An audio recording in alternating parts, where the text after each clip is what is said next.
Howdy, peeps. I hope everybody's having a good day today. This is something I always wanted to show. I didn't do it quite the way I wanted to do it. It's not good enough because I was busy. I need to get Guinea to do this one, or Big Mama to do this one of these days. Be the cameraman, camerawoman, whoa man, for me to cover this. Every morning, Monday, Tuesday, Wednesday, and sometimes Thursday, depending on how the weeks go, before we get started in logging, before all this stuff does, first thing in the morning, everything's quiet, everybody's getting together, and all the guys kind of meet up and we all do our thing. And it's magical. My favorite part of the morning, my favorite part of the day is when all these guys get together. I love these men so much. And I actually get to play a part in the sawmill in the mornings of helping putting the band on, lubricating, checking with the guys, seeing if there's anything that they're going to need me for a mechanical issue or a fabrication issue or something they're just concerned about, or electronic or something, anything to help out. Just whatever I need to do to help out. These men do a good, hard day's job, and I just love getting to hang around with them in the morning. And to me, it feels magical. And I know to most of you it probably isn't. But to me, it feels magical, and I always wanted to share it. And it's not quite the way I want to share it, but you can get the gist of it. I'll have to do it real good with Big Mama someday. But anyways, I'll quit yakking about it and get into it. I hope y'all like this, and come check it out with me.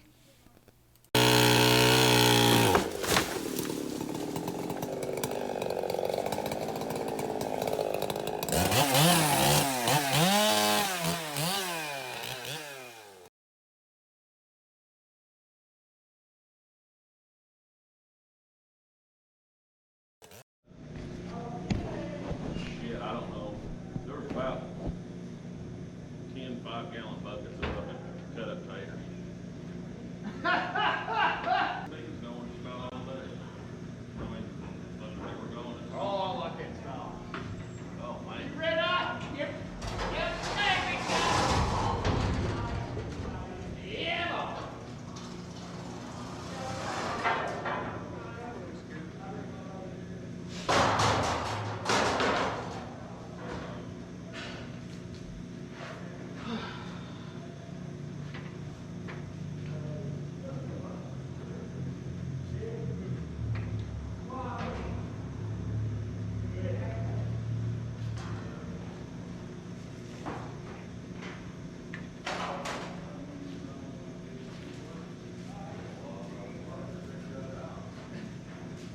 Well, it has to be done. It's probably hard to tell at this point, but this is usually where the heckling back and forth goes, and everybody torments each other and has a good time. Just this is the community magic happens, the back and forth and stuff like that betwixt everybody. That's the part. That's the main part I love about startup. And I did get Derek's fingers in there.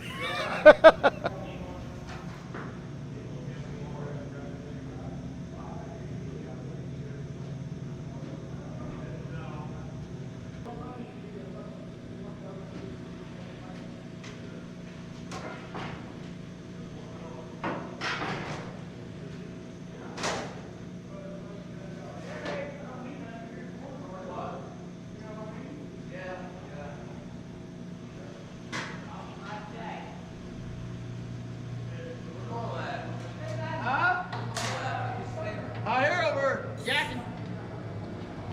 Yakking her up. All right. Think down that way. How you doing this morning? We're good. Pretty damn good, huh? Pretty damn good.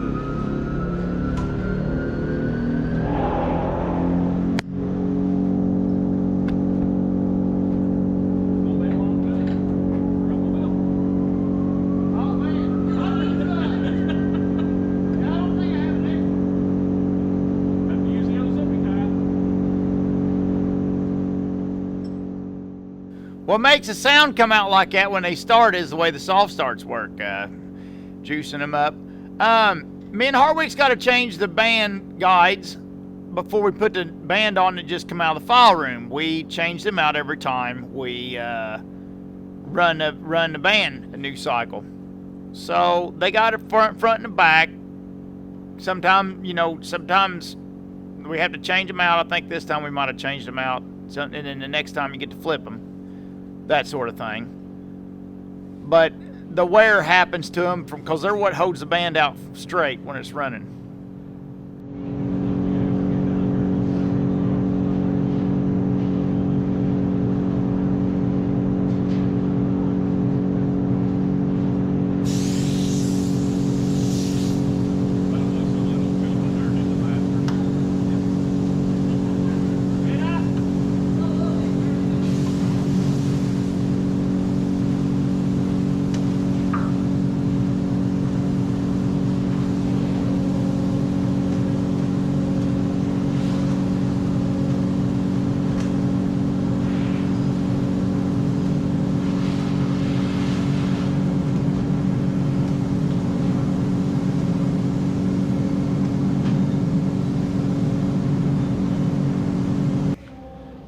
Now what's going on is Derek is raising up the top wheel. Then I pull off the plastic covering that keeps the teeth sharp. And once you get it, the wheel ran up, it gets tight on, the band gets tight on the guide, so it gets hard to pull it. But once you get the weight started, them wheels are heavy, solid steel. Once you get the weight spinning, the rotating mass, keeps it running.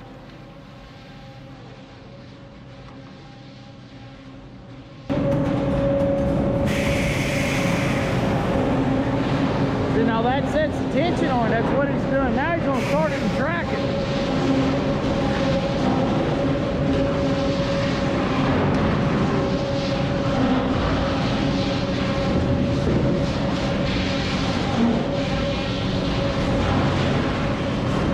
Now he's going to start it, and he's got to track it. He's got to take the wheel and tilt the wheel forward or back to track the band to where it runs right on the wheel.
Now the next thing we do now that everything's up and running is we start lubricating the chains. Them roller chains, now that what is spinning there is your positioner chains and your turning chains.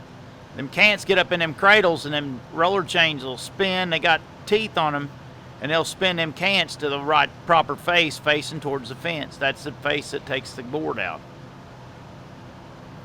See, the thing about sawing hardwood grade is you got a box of heart, you got to flip it.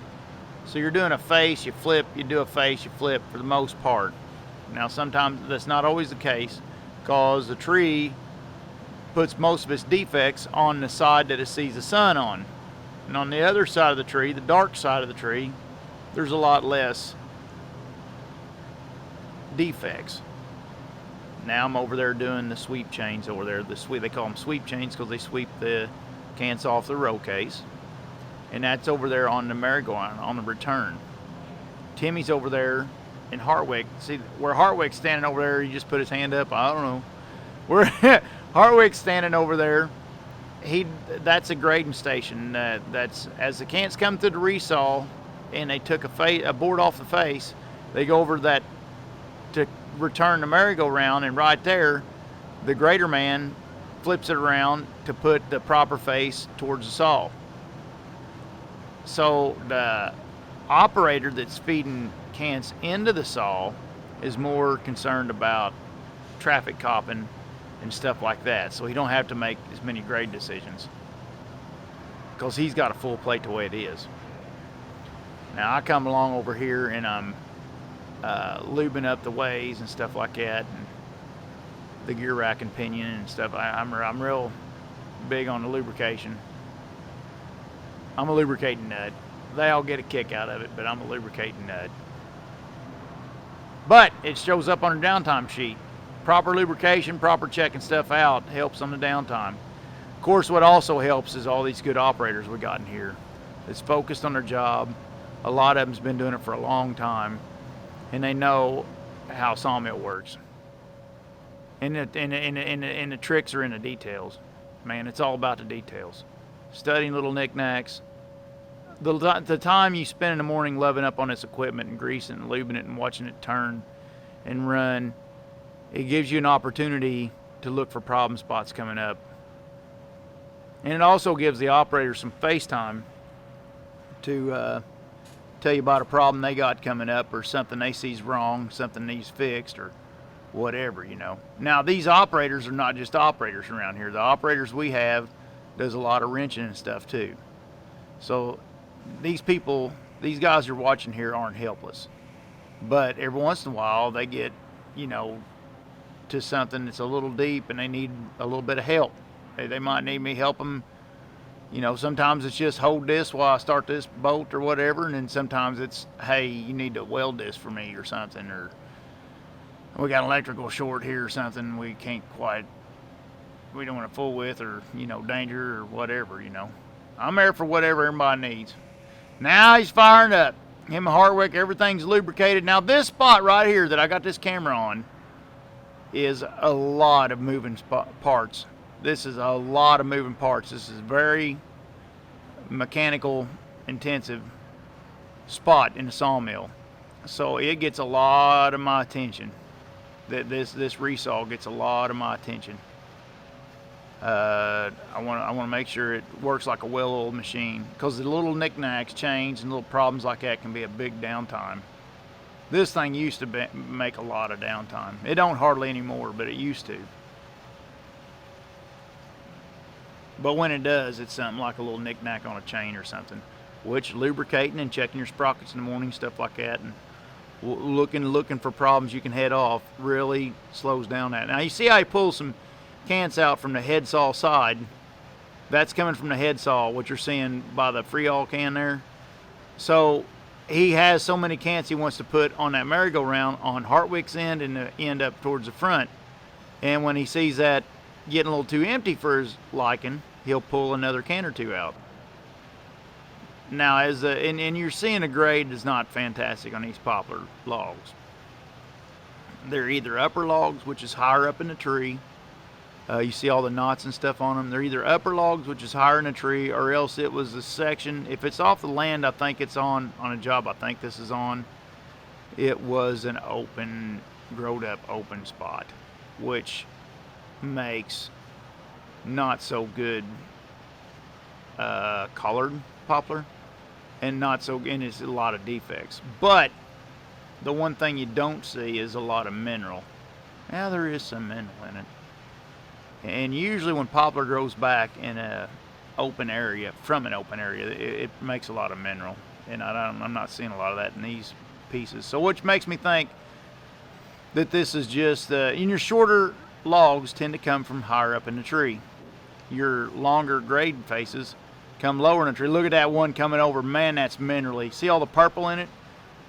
I think this is from that job I thought it was.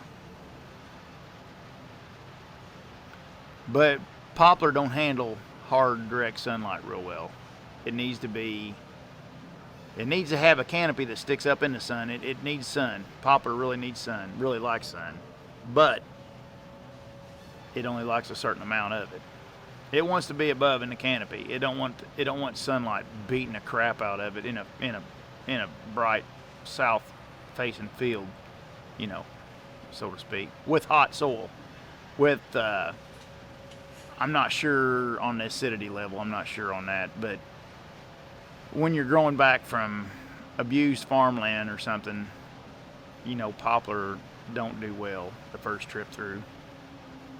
But after it's a forest that you're managing, you know, and the forest floor's been forest floor for a long time, poplar does real well. So you'll see these small cants coming through here. Now when they get over to Hartwick, you might see him kick them over because the cants are starting to get all the grade off of them. And what he'll do is he'll slide them over on that other deck, and there's Junkyard taking off in the gray truck. Once I keep the tools down close to the mill till we see the mill's going to be up and running good, and then Junkyard will take the truck up and he services it up, and then he drives it to the woods. But me, I don't come out of this building, and usually Blackie's parked over there behind that fan over there by Hartwick. And once the mill's running and everything looks good and everything seems like it's going to be working fine, then I'll step out and fire up my bird. Well, usually I fire it up when I get there, but I'll step out and do my pre-trip and stuff so I can start heading towards the woods or get fueled up or add oil or whatever I need to do. And that Resaw can right there, I'm going to tell you something about Resaw. Now, this is not an advertisement for Resaw, but it kind of is. I like this stuff. I really like Resaw for penetrating oil. Those of you who've been around Resaw or understands Resaw, I like it, and I know all about Blaster, and I know all about, you know, WD-40 and all that stuff, but I'm telling you, Resaw is my favorite.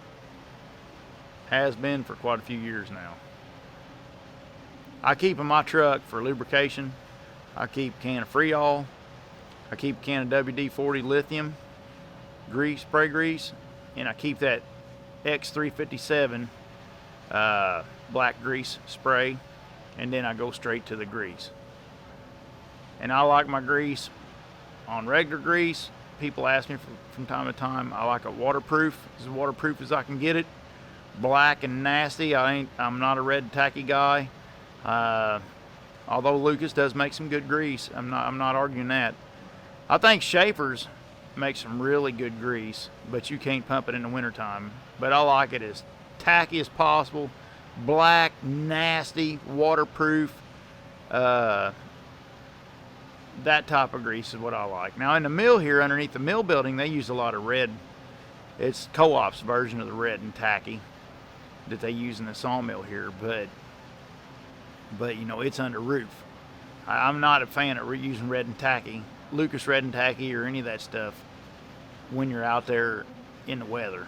I like black, nasty, waterproof grease when you're out in the elements.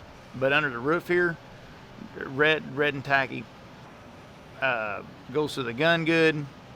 You know, it applies good, and it's got good tacky features to it and stuff like that, so the pound out ain't bad and things of that nature. Now here you're seeing some cants getting ready to come through that's getting small. Hartwick's probably going to slide them across.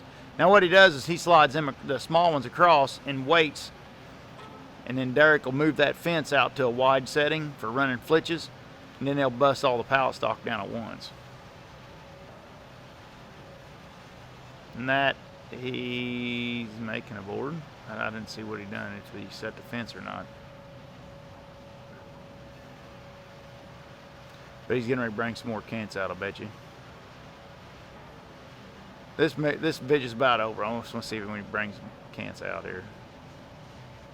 Nope, I took the camera down. Oh, the head saw's down or something. Deck's empty. All right, I hope everybody liked this. Have a good one later on. Thanks, guys, for watching. One thing I wanted to say is everybody out there, do be safe. Please, we all got to go home at the end of the night. There's other people relying on us, and let's not forget that. Thanks, everybody. Have a good one. Hey guys and gals, don't forget to go to loggerway.com for all your loggerway gear. Thanks.